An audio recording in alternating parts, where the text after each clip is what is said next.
A la Escuela de Gastronomía Mexicana, Historia, Arte y Cultura, que es en realidad el nombre completo de la escuela, pues es justamente eso, ¿no? Es un ente educativo que antes de, digamos, de difundir todo este conocimiento a través de las clases, pues lleva todo un proceso de investigación, ¿no?, del patrimonio alimentario de México, una investigación profunda sobre los diferentes aspectos culturales, históricos, artísticos de la cocina mexicana, y que una vez que ese proceso de investigación pues va rindiendo frutos, se va adaptando a contenidos académicos, así ha sido en sus 17 años de historia, y se va convirtiendo justamente en productos académicos que se ofrecen pues al público en general interesado en la gastronomía mexicana, pues desde diferentes puntos de vista que cada profesional tiene, ¿no? Desde el punto de vista histórico, desde el punto de vista, desde luego, de la cocina. Entonces somos un ente educativo que, además de dar clases, investiga, difunde a través de eventos, a través de muestras gastronómicos culturales, ¿no? Entonces todo el tiempo se nos están ocurriendo muchas locuras, pero en sí el objetivo primordial es la enseñanza del patrimonio alimentario de México.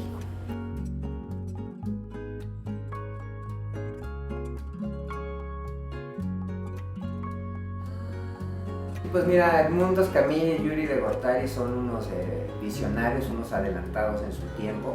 Ellos, más o menos en el año de 1990, dejan sus trabajos, ¿no?, a lo que se dedicaban en aquel entonces. Por un lado, el maestro Edmundo Escamilla había estudiado ciencias políticas y se había dedicado a trabajar en gobiernos, en diferentes entidades relacionadas con comunidades indígenas. Trabajó muchos años en Chiapas y ahí de alguna manera como que vivió en carne propia pues todo lo que es el patrimonio cultural, artístico y alimentario de México. Por su parte, el maestro Yuri estudió literatura, estudió letras hispanas en la UNAM, ambos estudiaron en la UNAM, y él también durante mucho tiempo fue escritor, se dedicó a la edición, ¿no?, al mundo editorial, y por azares del destino de estas cosas que tienen que suceder, se conocen, comparten su pasión por la comida, deciden tirar por la borda sus proyectos, a pesar de que sus familias y sus amigos les decían: oigan, pero ¿cómo van a vivir de esto, no? Pues ya nos las arreglaremos, ¿no? Entonces empiezan a investigar de manera mucho más profunda lo que es la comida mexicana, arman un proyecto de investigación para ser becados por una dependencia que otorga becas en México para la investigación, que es el FONCA. Ellos van y presentan esta carpeta de investigación para aspirar a una beca, y les dan con la carpeta en la cara, ¿no? Porque cómo cambian las cosas hoy en día, en el año 2023, cuando todo es cocineras tradicionales, todo es orgullo por la comida tradicional. Pues estamos hablando que hace 30 años la comida era muy poco apreciada y su estudio y difusión mucho más. Les dijeron: la comida no es cultura, entonces vayan a buscar por otro lado. Pero ellos no se quedan con eso, invierten todos sus ahorros, se endeudan y se dedican a viajar por el mundo, principalmente por Europa, tratando de difundir la comida mexicana, y se convierten en personalidades muy importantes en España, en la ex Yugoslavia, por ejemplo, en Grecia, ¿no?, en Singapur, en lugares donde... Pero perdón, difundiendo la gastronomía mexicana. Difundiendo la gastronomía mexicana con este proyecto de investigación que siempre ha sido la comida a través de la historia, con un binomio, ¿no?, que es el maestro Edmundo compartiendo la historia y el maestro Yuri compartiendo los sabores y las recetas. Entonces se convierten en personalidades muy reconocidas. Regresan a México, ponen un restaurante que es muy emblemático de la década de los 90, se llama Restaurante La Bombilla, donde ofrecían a manera de buffet, no de buffet, a manera de menú, ¿no?, como las típicas fonditas, menús del siglo XIX, menús virreinales, menús de la década de los 40, todo como muy conceptual y muy temático, y se empiezan a posicionar ahora en México pues en ese mundo cultural y gastronómico, ¿no? También continúan viajando, ganan premios en Europa, en España, y aquí no había como esa apreciación, ¿no? Eso que le pasa a muchos mexicanos, que primero triunfan en el extranjero. Pero pasa algo muy interesante, que es en estos viajes a Europa, se dan cuenta que los cocineros, principalmente los cocineros que viven en aquellas latitudes de Europa, pues conocen muy poco de su cocina mexicana, ¿no? No saben hacer un tamal, no saben hacer una tortilla, mucho menos saben hacer un nixtamal, y entonces regresan con esta espinita muy clavada de formar cocineros con un alto rigor en la preparación de la comida mexicana tradicional, ¿no? Entonces en el año 2007, después de muchas gestiones y de muchos esfuerzos, se funda la Escuela de Gastronomía Mexicana por esta inquietud que tienen ellos de que la cocina mexicana sea transmitida en el extranjero en una primera etapa, pues de manera correcta. Entonces digo que son visionarios y adelantados a su tiempo, porque se dan cuenta de una necesidad del mundo de conocer esta cocina, cosa que va a suceder muchos años después o algunos años después, como está sucediendo hoy en día. Entonces se convierten en personajes, en referentes de la cocina mexicana tradicional, en defensores de la cocina mexicana tradicional, porque pues como tú bien sabes, ¿no? En este mundo gastronómico donde hay diferentes expresiones, desde el periodismo, desde los restaurantes, desde los chefs, pues hay muchas malinterpretaciones, ¿no? Que son válidas en el sentido de, pues esta es mi versión de cocina mexicana y es lo que llevo al extranjero para que lo conozcan, pero a veces se suele confundir, ¿no? Qué es lo que verdaderamente es tradicional, ¿no? Es tradicional. Entonces ese es, digamos, un poquito la historia abreviada de ellos, un compromiso por la difusión y, como decían ellos, por sacarle brillo a México a través de su comida.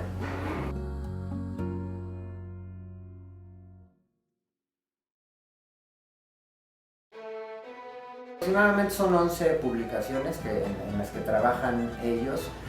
Como es el mundo editorial, la mayoría de estas publicaciones pues son con derechos compartidos con algunas otras dependencias, como con Aculta, con Zagarpa en su momento y con otras dependencias, ¿no? Entonces fueron tirajes que en su momento fueron cortos, en un momento en donde a lo mejor no eran tan conocidos, y que pues, desde hace algunos 7, 8 años, que son súper figuras, y más ahora a partir de su muerte, pues empiezan a ser como muy solicitados. Sí. Entonces hay un trabajo de gestión desde hace algunos años, pues justamente para poder rascar y ver cuál es la manera más adecuada para poder hacer reediciones de esas publicaciones, pero hay muy importantes. Dentro de ellas están dos que son las que les valieron ser ganadores de un premio muy importante en Europa, que es el Premio Nacional de Gastronomía en España, que otorga la Real Academia de Gastronomía en España, y que ganan en el año 2001 el primero con una colección de libros que narran la historia de la gastronomía mexicana a través del tiempo, específicamente un libro que se llama Guisos y Golosos del Barroco, que nos habla de la cocina en la época virreinal. Son los primeros mexicanos en ganar ese premio. Y luego en el año 2009, con una investigación sobre el mezcal, ¿no? Hoy tan de moda, ¿no? En aquel entonces ellos eran pioneros en la investigación del mezcal.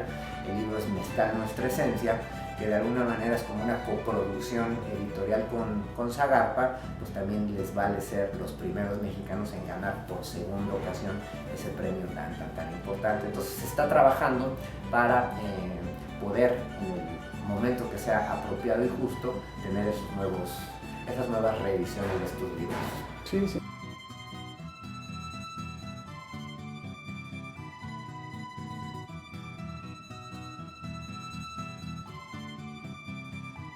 Sí, La cocina mexicana. Hacerla bien, ¿no? Es una cocina compleja, ¿no? Es una cocina que, independientemente de lo que se pueda pensar en el mundo, ¿no? O en las calles, ¿no? Que se agota en un puesto de tacos en una esquina o en un puesto de garnachitas. En realidad, ya cuando nos metemos en las profundidades de la cocina tradicional indígena, por ejemplo, ¿no? En las cocinas regionales, pues nos vamos a encontrar con una cocina que está llena de técnicas culinarias bastante sofisticadas al grado, ¿no? O digamos en comparación con las cocinas más reconocidas del mundo. Todos estamos hablando de técnicas muy complejas, ¿no? En el gran universo de los tamales, por ejemplo, pues no se agotan los 3 o 4 tamales que encontramos en la calle, ¿no? Vamos a encontrar diferentes técnicas para envolver un tamal, diferentes técnicas para la cocción de un tamal, para el armado de un tamal, que no es nada más ese tamal que en nuestro inconsciente pues recordamos, ¿no? Vamos a encontrar cuestiones rituales con tamales que van envueltos en manera de espiral, ¿no? Que tienen un simbolismo para las comunidades indígenas, tamales que llevan 2 o 3 diferentes tipos de cocción, ¿no? Y pues toda la mezcla de sabores, de ingredientes que tiene esta bendita tierra. Si nos vamos a los moles, vamos a encontrar diferentes técnicas de espesado de la salsa, ¿no? Las que se espesan con pan, o las que se espesan con tortilla, o con tortilla quemada, con tortilla chamuscada, en fin, ¿no? Es una cocina compleja, pero no difícil de entender, ¿no? Es muy bondadosa en ese sentido.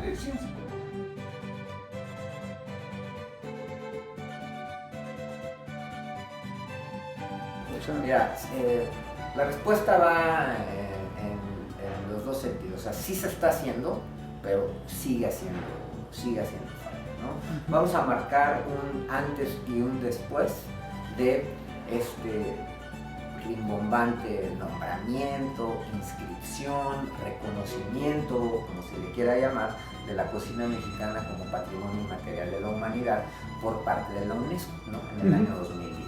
Antes de eso, pues había como proyectos muy aislados de investigación, de profundización justamente en los sabores de México a través de los diferentes niveles desde los que se puede estudiar, porque se puede estudiar la cocina mexicana desde múltiples ópticas, ¿no? Desde la histórica evolutiva, ¿no? Desde el punto de vista indígena festivo ritual, desde el punto de vista regional, desde el punto de vista por ingrediente, desde el punto de vista por técnica. Entonces había y todavía tenemos pues grandes maestros, ¿no? Investigadores, el maestro Marco Buenrostro, la maestra Cristina Barros, que se dedicaron durante los primeros 10 años, incluso un poco antes del siglo XX, a investigar eso, ¿no? Desde luego que viene este gran boom del nombramiento y empieza a haber muchas más expresiones, ¿no? Como todo movimiento social, ¿no? Como lo es la comida, pues empieza a tener cambios positivos poco a poco, también con sus aristas negativas, ¿no? Por ejemplo, el tema de la exposición de las cocineras tradicionales es algo que nosotros siempre tenemos la responsabilidad de decir, ¿no? En una primera etapa, pues todas estas mujeres y hombres, ¿no? Cocineros y cocineras tradicionales que detentan verdaderamente este patrimonio, pues estaban ahí en sus localidades, ¿no? Entonces empezaban a ser utilizados de alguna manera por ciertas personas para llevarlos que a un festival, que a algún evento, ¿no? De alguna manera como a ser conducidos y de alguna manera mal manejados, ¿no? Sí. Lo que hemos visto de forma muy positiva en los últimos años es que estos cocineros y estas cocineras ya no se dejan, ya se las saben, y entonces empiezan, ¿no? A generar desde hace algunos años sus propios proyectos de autodifusión, ¿no? Sí. Que los empiezan a llevar de manera independiente, ¿no? Sin intermediarios a este trabajo, ¿no? ¿no? Sí. Yo creo que lo que falta en México es una cohesión de los las múltiples áreas, los múltiples grupos que estudian o que están interesados en la cocina mexicana, los antropólogos que están haciendo un trabajo muy importante desde las universidades, ¿no? Todo lo que tiene que ver con cocineras tradicionales también, están algunos académicos e investigadores independientes, ¿no? Están algunas instituciones privadas como nosotros que pues están haciendo su trabajo, incluso algunos cocineros, algunos restaurantes que están preocupados en la verdadera cocina. Serán esfuerzos individuales y privados de poder como amalgamar y hacer una gran academia de la cocina mexicana, ¿no? Para poder captar todos esos pequeños esfuerzos que hay y de alguna manera como profesionalizar un poco el estudio y la difusión de la cocina mexicana.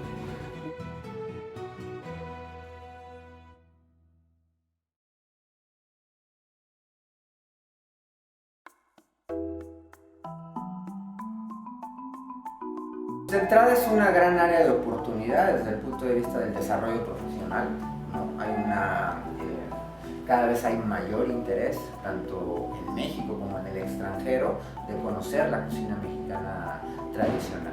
Entonces, oportunidad de trabajo, ¿no? Hay. Después, en un segundo nivel, ¿no? Desde el punto de vista del emprendimiento, ¿no? Ok, no quiero ser empleado. Yo quiero tener mi propio proyecto de difusión, de experiencias, de como le quieran llamar, ¿no? Sí. En México o internacionalmente, pues también, ¿no? El tener esta especialidad, ¿no? Este conocimiento profundo, también les puede abrir como un gran horizonte económicamente hablando, ¿no? Que de alguna manera un joven lo que está buscando es desarrollo profesional y también desarrollo económico.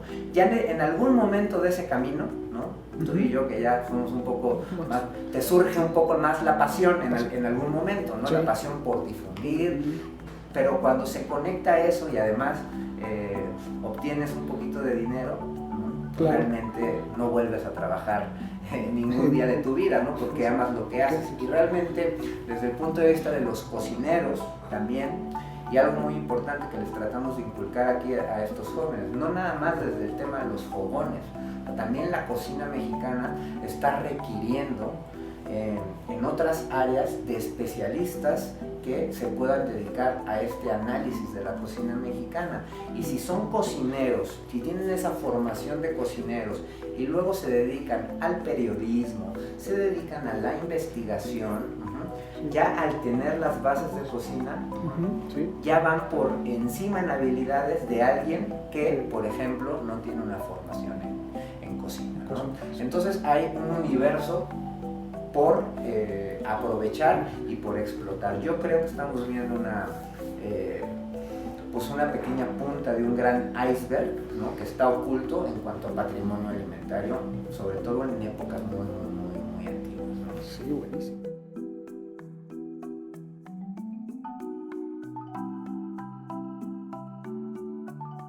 Sí, tenemos dos productos estrella, ¿no? Que son nuestros productos insignia. El primero de ellos es el que desde hace 17 años vislumbraron nuestros fundadores, Edmundo y Yuri, que es este gran diplomado de especialización en cultura y gastronomía mexicanas.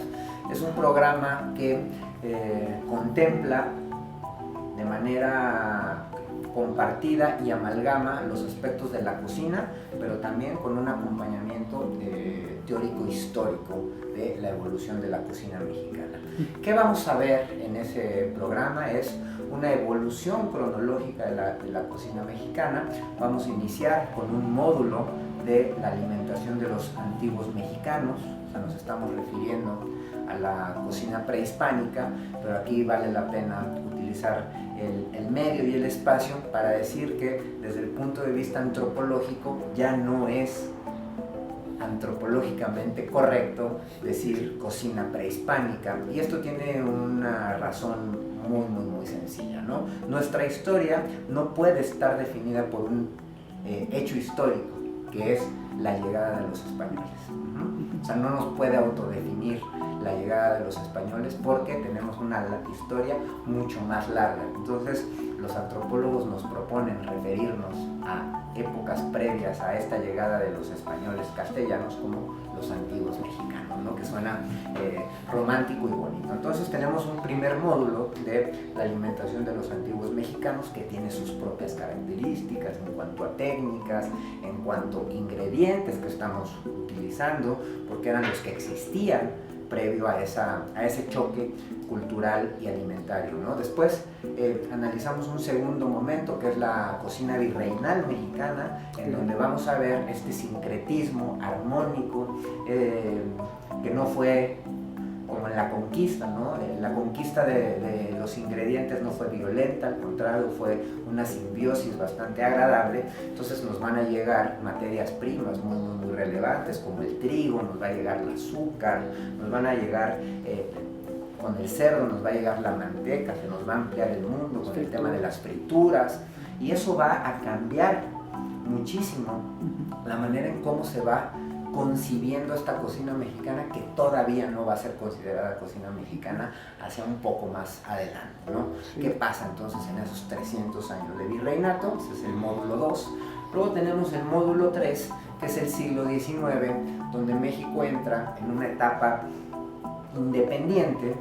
Esto propicia la apertura de las fronteras. No es que antes no hubiese italianos, no hubiese orientales, no hubiese árabes, no hubiesen estas influencias, pero sí vamos a ver, ¿no?, que de manera muy marcada esta cocina se empieza a llenar de otras influencias más allá de las españolas, ¿no? Vamos a ver de manera muy importante las influencias inglesas, las influencias francesas hacia la segunda mitad del siglo XIX, pero también en este México independiente, y no es que se hayan inventado en este siglo, vamos a ver la presencia por primera vez en los recetarios o manuscritos de la época, vamos a ver la presencia de las quesadillas, las gorditas, los chilaquiles, que son como estas expresiones populares, ¿no? Entonces ahí se va un poquito más consolidando. Y luego hacia el final, en el cuarto módulo, vamos a analizar el último eslabón de la cocina mexicana,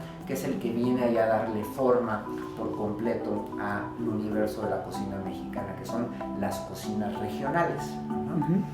Porque en este ánimo de definir qué es la cocina mexicana, pues se dan cuenta, después de la Revolución, de que no somos una única cosa y que no puede ser el mole de guajolote el único platillo nacional, porque entonces los yucatecos o los de la península dicen, no, yo no como eso.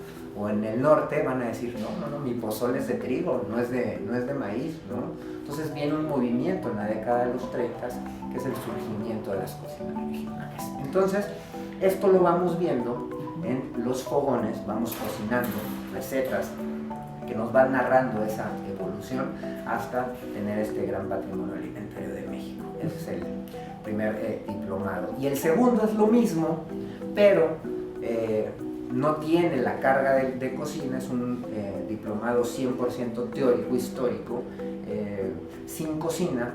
Es la historia y la evolución de la cocina mexicana, y que va de alguna manera enfocado a otro tipo de público, ¿no? Va enfocado a periodistas, va enfocado a investigadores, historiadores o público en general, que no les interesa tanto el tema de cómo se prepara un guasmole indígena, ¿no? Sino que más bien quieren entender desde el punto de vista histórico estos elementos y características que le dan personalidad a cada una de las épocas, ¿no? Entonces estos son nuestros productos principales. A partir de ahí tenemos talleres o seminarios más cortos que abordan la cocina regional y emblemática, con los platillos pues, que todo el mundo conoce: tacos de carnitas, tacos de canasta, tacos de barbacoa, chilaquiles.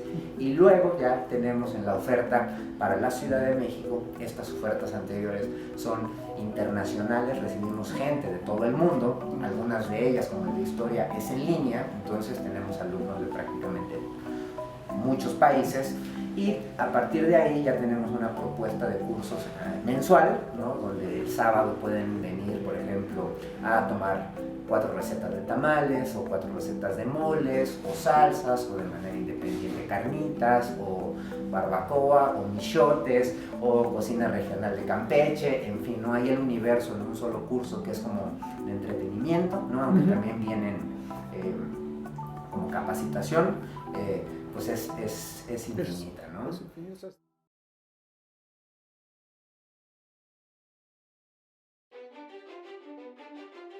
Sí, mira, es interesante haciendo el análisis desde dos órbitas, ¿no? Ahora nosotros que nos invitan mucho a dar conferencias o talleres en universidades, vemos de manera muy positiva que está nivelado, ¿no? La población de alumnos de género femenino, masculino, y lo que hay en la actualidad pues está bastante nivelado, ¿no? Y desde la otra óptica, que es la cocina tradicional, las cocineras tradicionales, hay un fenómeno bien interesante, porque ese siempre estuvo como muy liderado por las mujeres, ¿no? Por las mayoras, por las cocineras de la casa, pero también estamos viendo de manera muy positiva que ahora por ahí ya anda el cocinero tradicional de Colima, ¿no? Que tiene todo, el saber, ¿no? Y el sabor, ¿no? Entonces estamos viendo que se está democratizando como el género en esa cuestión. Qué bueno. Pero es interesante lo que dices del dominio de la mujer. También habría que establecer el universo o el espacio de la cocina, ¿no? Desde luego la cocina cotidiana, la cocina familiar, sí es y en su mayoría sigue siendo, ¿no? Un tema de la mujer, ¿no? Y digamos, la cocina de los restaurantes, ¿no? Justamente con la cocina profesional, sí, con esta fuerza que adquiere la escuela de cocina francesa a partir de Escoffier y toda la profesionalización, ¿no? La mayoría de los chefs en restaurantes son hombres, ¿no? Sí. Contrapunteándose con la cocina familiar, pero se empiezan cada vez más a desdibujar esas cuestiones de género.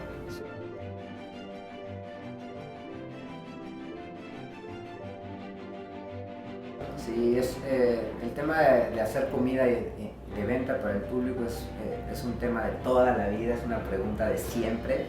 A veces, pues la misma actividad cotidiana de las clases y la investigación y estar un poco saturados en ese tema nos ha impedido la posibilidad de tener como un espacio permanente de restaurante, ¿no? Como tienen la mayoría de las universidades, ¿no? Pero ahí hay que tomar en cuenta algo. Las universidades, de alguna manera, con este objetivo que tienen de ofrecerles prácticas reales a sus alumnos, pues llenan sus cocinas con gente de servicio, gente de cocina, y pues nosotros, que somos un proyecto mucho más pequeño, nuestras plantillas de alumnos no son de ese tipo. Entonces no estaríamos y no hemos estado en la posibilidad de tener un restaurante, pero lo que sí tenemos es la oportunidad de abrir más o menos unas 2 veces al mes. Abrimos la escuela, abrimos el patio de la escuela Medellín 111 a experiencias temáticas de viernes o de sábado, aproximadamente unas 2 veces por mes. Entonces pueden venir en una de ellas a probar tamales de diferentes estados de la República, o pueden venir a comer cocina virreinal, o pueden comer en otra ocasión cocina del siglo XIX, ¿no? Entonces vamos como eligiendo temáticas que vamos difundiendo a través de las redes sociales para que puedan venir, ¿no? Y también en ocasiones especiales, como es la Candelaria, como es ahora la Navidad, ¿no? Y en algunas otras épocas tenemos venta de comida al público, pues, para que se dejen consentir aquí por los sabores de la escuela y no cocinen en su casa.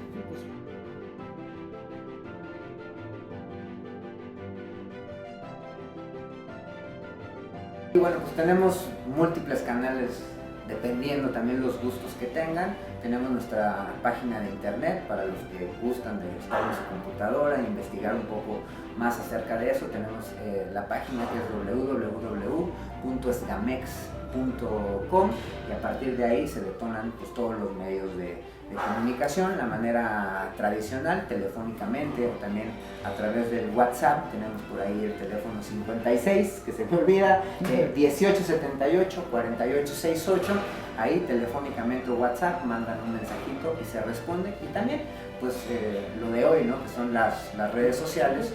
Estamos en el Instagram como @esgamex o en Facebook como Escuela de Gastronomía Mexicana. Y para todo el mundo, ¿verdad? Y para todo el mundo. Nacionales sí. y extranjeros. Así es.